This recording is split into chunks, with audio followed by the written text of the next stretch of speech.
Back दोस्तों। पौराशपुर इस series के बारे में एक बात क्लियर कर दूं कि इस सीरीज के पार्ट 2 में काफी कुछ बदलाव किए हैं, जिस वजह से पार्ट 2 और भी ज्यादा इंटरेस्टिंग लगता है। सीरीज के शुरुआत में हम पौराशपुर राज्य के दो सैनिकों की बातों से समझ जाते हैं कि अब इस राज्य में महिलाओं को भी अहम स्थान मिलने लगा है।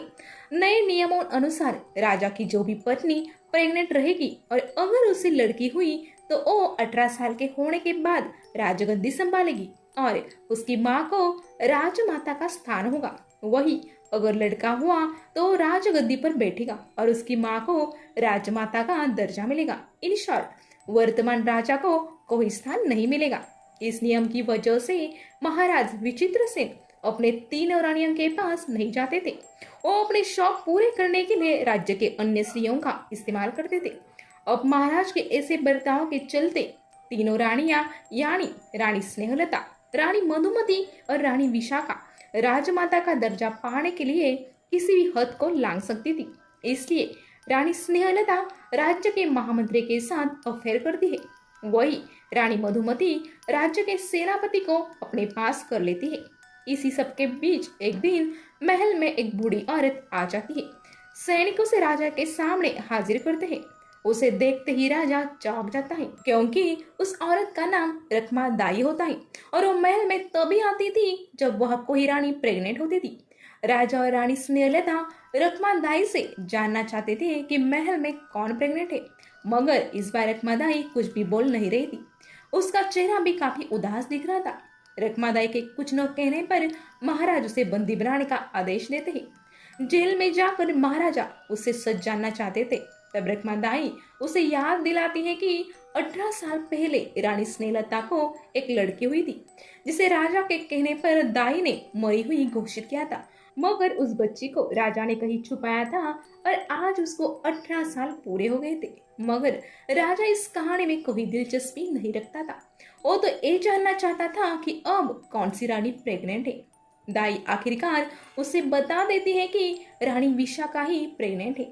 ये बात सुनकर महाराज वहां से लौट जाते हैं। तब हमें फ्लैशबैक में दिखाया जाता है कि रानी विशाखा का कोई दूसरे राज्य में रहने वाला आशिक उसे हमेशा वहां मिलने आता था और उसी की वजह से वो आज प्रेग्नेंट थी। इसी बीच उस जेल में एक मास्क पहना इंसान आता है और वो दाई को मार देता है। इस हादसे के बाद महाराज राज्य के महामंत्री और सेनापति पर गुस्सा हो जाते हैं, जिस पर वो दोनों सुरक्षा व्यवस्था काफी कड़ी ही है ऐसा जवाब देते हैं। अगले दिन राजा रानी विशाखा को महारानी का दर्जा देते हैं, क्योंकि वो प्रेग्नेंट थी। राजा उसे अपने हाथों से बनाई खीर खिलाते हैं और कुछ ही देर में रानी विशाखा की मौत हो जाती है। महाराज फौरन खीर किसने बनाई थी इस बारे में जानकारी लेने के लिए आदेश देते हैं।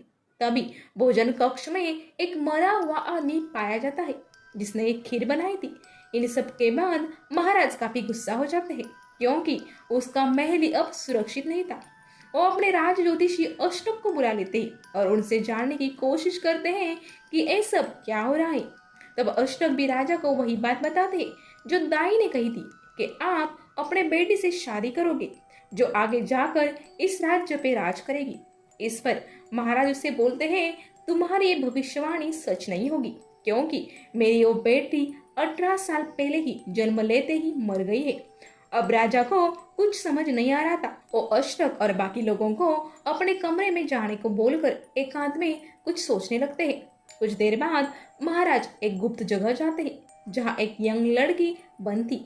दरअसल वो महाराज की वही बेटी थी जो 18 साल पहले जन्मी थी। उसका नाम रूपलेखा होता है।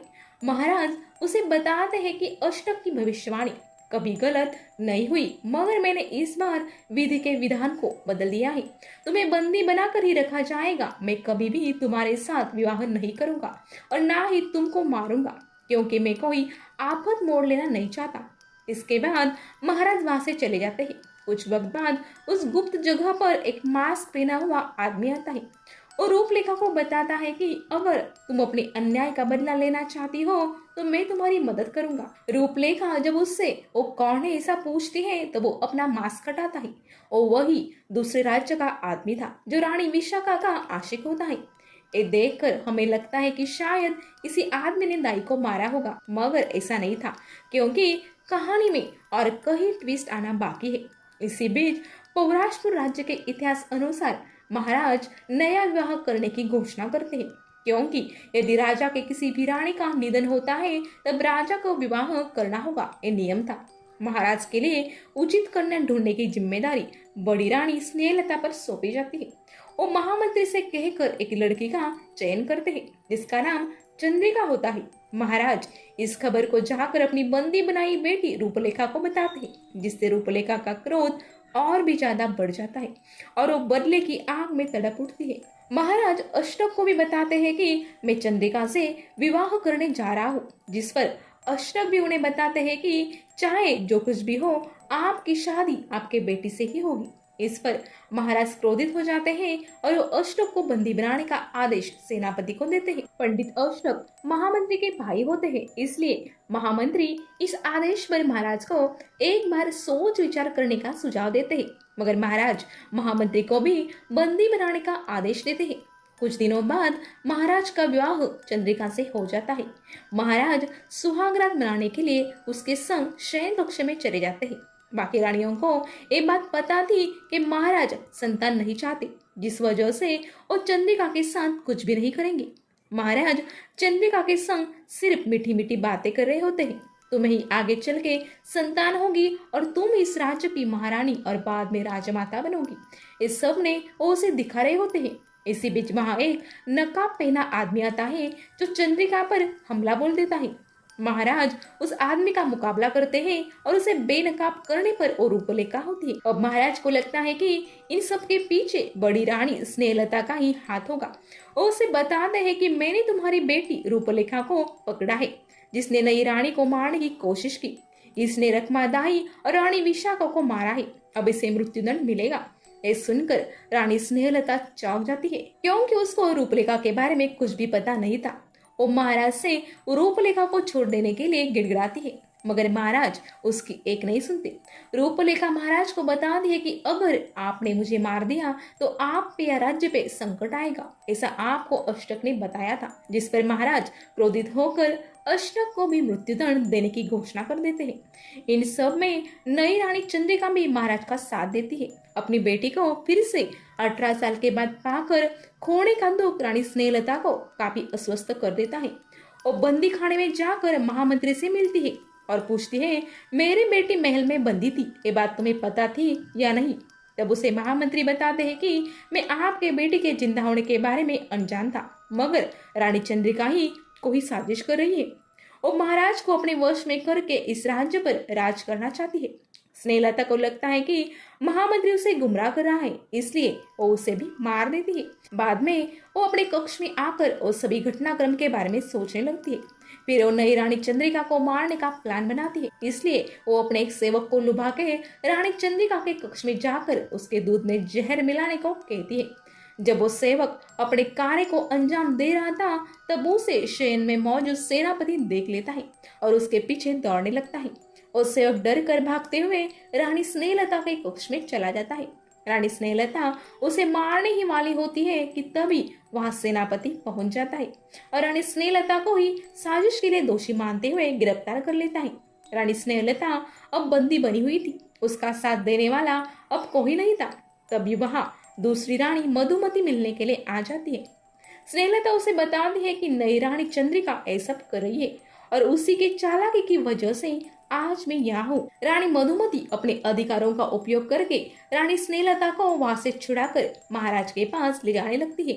इन सब के बीच रानी चंद्रिका और जहर वाला दूध महाराज को पिला देती है, जिस वजह से महाराज की मृत्यु हो जाती है। रानी चंद्रिका का साथ खुद सेनापति भी देते हैं, क्योंकि उन सब को लगता था कि महाराज एक अच्छे अनुशासक नहीं है और उनके कार्यालय में राज्य की स्थिति काफी गंभीर बन रही है। रानी चंद्रिका अब राजगद्दी की ओर जाने लगती है कि तभी वह रानी स्नेहलता और रानी मधुमती आ जाती है।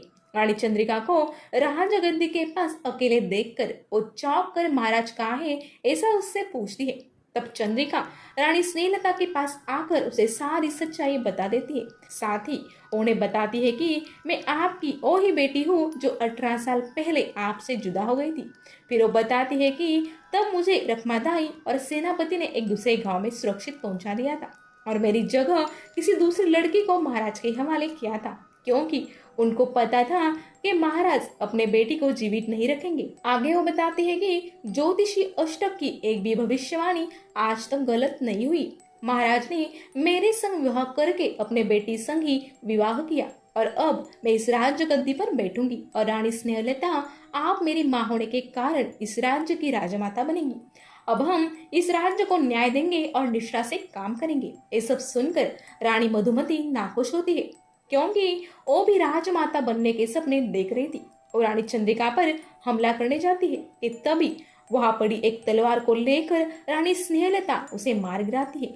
उसके बाद वो अपनी बेटी चंद्रिका को राजगद्दी पर बिठाकर उसकी रक्षा करने के लिए राजमाता बनकर उसके पीछे खड़ी हो जाती है और इसी सीन पर एक कहानी यही खत्म हो जाती है। तो दोस्तों, आपको ये वीडियो अच्छा लगा हो तो एक लाइक कर देना और चैनल के ऊपर नए हैं तो चैनल को सब्सक्राइब करना भूलिएगा नहीं। जल्दी मिलूंगी अगली वीडियो के साथ, तब तक के लिए गुड बाय।